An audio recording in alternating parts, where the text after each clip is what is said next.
Jika semua hubungan berjalan baik, tentu tidak akan ada konflik. Namun kenyataannya tidak demikian.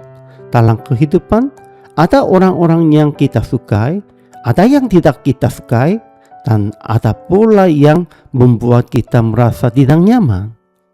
Ketidaknyamanan itu semakin terasa ketika seseorang yang kita hormati atau kita harapkan berada di pihak kita justru beragui akrab dengan orang-orang yang kita pandang negatifnya. Secara perlahan, perasaan waspada pun muncul, bahkan bisa berubah menjadi penolakan. Demikianlah yang terjadi pada orang-orang Farisi dan ahli Taurat. Pada awalnya mereka mengikuti Yesus kemanapun ia pergi dan menaruh kesan yang baik terhadapnya. Namun, seiring waktu mereka mulai merasa terganggu oleh kedekatan Yesus dengan orang-orang yang mereka anggap najis dan berdosa.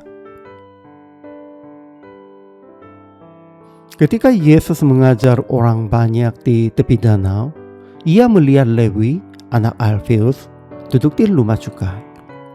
Yesus berkata kepadanya, "Ikutlah aku." Lewi pun bangkit dan mengikuti dia. Setelah itu Lewi mengadakan perjamuan besar di rumahnya bagi Yesus. Dan banyak pemungut cukai serta orang berdosa turut makan bersamanya. Melihat hal itu, orang-orang Farisi dan ahli Taurat bersungut-sungut kepada murid-murid Yesus. Katanya, "Mengapa ia makan dan minum bersama-sama dengan pemungut cukai dan orang berdosa?" Mendengar itu, Yesus berkata kepada mereka, "Bukan orang sehat yang memerlukan tabib, tetapi orang sakit. Aku datang bukan untuk memanggil orang benar, melainkan orang berdosa, supaya mereka bertobat." Perkataan Yesus yang penuh wibawa, "Ikutlah aku," sudah cukup untuk menggerakkan hati para murid. Simon, Andreas, Yakobus, dan Yohanes meninggalkan perahu serta jala mereka. Lewi, yang juga dikenali sebagai Matiusnya, meninggalkan rumah cukai dan seluruh pekerjaannya sebagai pemungut pajak. Perjamuan yang diadakan Lewi bagi Yesus dan rekan-rekannya merupakan ungkapan perpisahan dengan kehidupan lamanya. Itu mirip dengan apa yang dilakukan Elisa ketika dipanggil oleh Elia saat ia menyembelihnya lembu bajangnya dan mengadakan perjamuan sebelum mengikuti nabi itu. Namun, bagi orang-orang Farisi dan ahli Taurat, kebersamaan Yesus dengan para pemungut cukai yang mereka cukup sebagai orang berdosa terasa mengganggu dan tidak dapat diterima.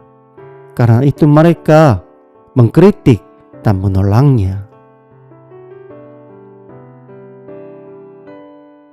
Disinilah kita perlu merenungkan perkataan Yesus. Orang sakit memerlukan tabib. Yesus menyatakan dirinya sebagai tabib yang datang untuk menyembuhkan orang-orang yang sakit. Banyak orang datang kepadanya dengan penyakit dan kelemahan. Dan Yesus tidak hanya menyembuhkan tubuh mereka, ia juga memulihkan hati yang terluka oleh penghinaan dan penolakan, serta membebaskan mereka yang menderita secara rohani akibat kuasa dosa dan roh jahatnya. Ketika Yesus menyebut orang sehat sebagai orang benar dan orang sakit sebagai orang berdosa, ia sesungguhnya sedang menyingkapkan kenyataan bahwa hanya sedikit orang yang benar-benar dapat disebut sehat dan benar di hadapan Allah. Karena itu, Yesus menegaskan bahwa ia datang untuk menyelesaikan persoalan dosa dan hanya mereka yang mengakui dosanya yang dapat menerima pemulihan.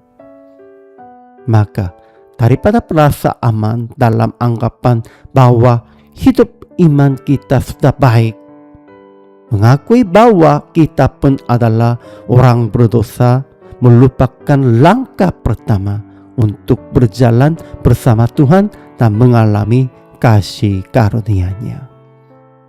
Inilah sesungguhnya pikiran dan pelakuan sebagai orang percaya.